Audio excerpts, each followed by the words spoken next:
एका वर्गात 78 विद्यार्थी असून त्यापैकी 4/6 मुले व उरलेल्या मुली आहेत. तर मुले मुलींपेक्षा कितीने जास्त किंवा कमी आहेत?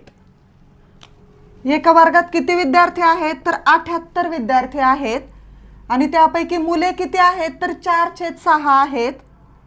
मग या 78ला 4/6 ने आपण गुणायचं, मग आपल्याला मुलांची संख्या मिळेल 6 × 6, इथं एक उरला, 6 × 3 = 18, 13 × 4 = 52.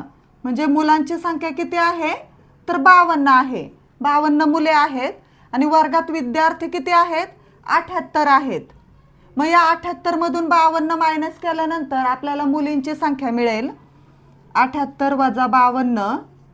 8 मधून 2 गेले, 6 राहिले. 7 मधून 5 गेले, 2 राहिले. म्हणजे मुलींची संख्या किती आहे? 26 आहे. मुले आहेत 26 आणि मुले आहेत 52. मग आपल्याला काय विचारलंय? मुले मुलींपेक्षा कितीने जास्त किंवा कमी आहेत?